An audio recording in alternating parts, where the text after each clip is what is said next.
حضور صلی الله علیه وسلم تاسو ته پته ده چې کله معراج ته تو نو الله سره ته کنه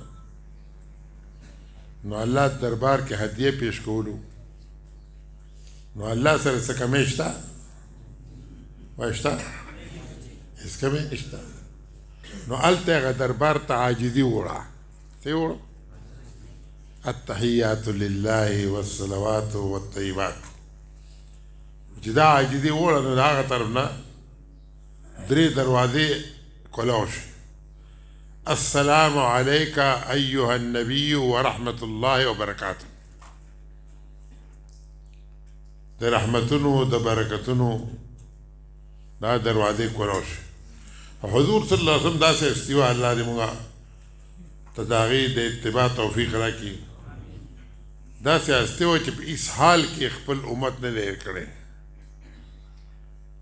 په دغه ځای کې نه دی هېر کړی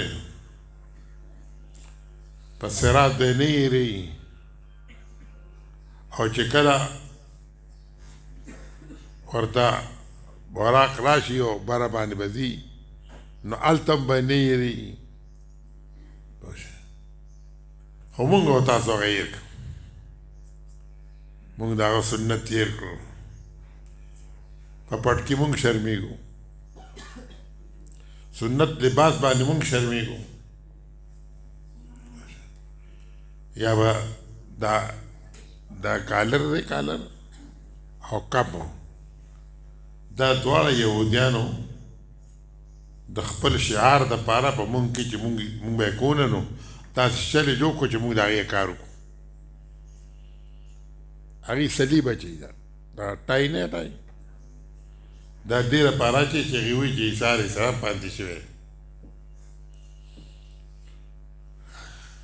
نو عام مسلمانانو کولو نو دې عامو دپاره دا ترتیب وکړو چې کالر او کپ نو دا کالر هم چې په مځکه باندې کېدې که نه داسې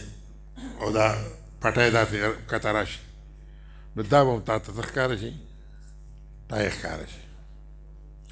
او کپ هم دغه شی دی د دې وجې نه مونږ او تاسو دپاره په سنت لباس باندې فخر پکار دی او سنت جامه باندې خوشحالېدل پکار دی او د خپلو زنانو جامې هم د سنت مطابق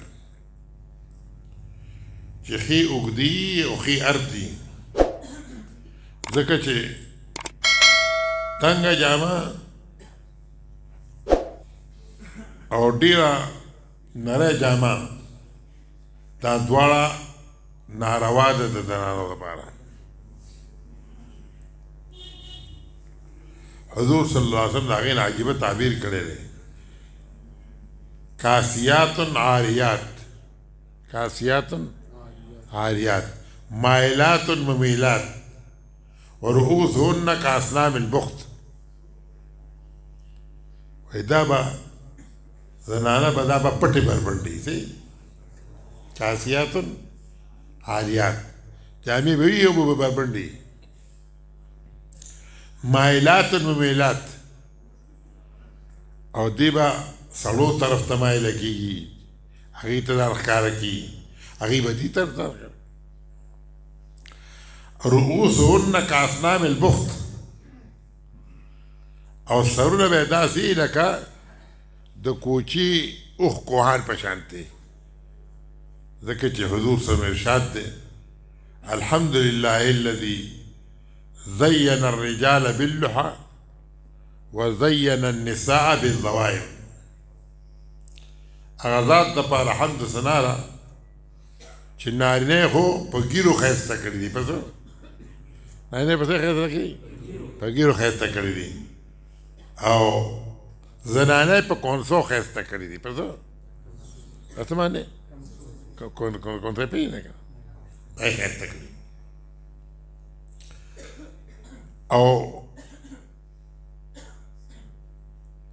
بیا به چې دا کاسیات عاریات مائلات ممیلات ورؤوسهن کاسنام البخت دا به هغه کمڅۍ ختمې کړي دا دلته کې را یو ځای غوندې کړي او غونډه غوندې پخوا به دا صرف د نرس وه ما ابتدا کې د نرسو لیدلې وه د بل چا نه و اوس عام کورونه کې شو نو د الله د رضا لپاره د خپل زنانو لباس تنګ مو جوړوئ چې دومره تنګ وي چې هر اندام پکې ښکاري او دومره نه مو جوړوئ وي دا شمیس به ورسره واچو شمیس واچو نو اصل چې خو نشته که نه نو دې ټولو سینو انشاءالله خیال به ساتو ښه ونه که نه نو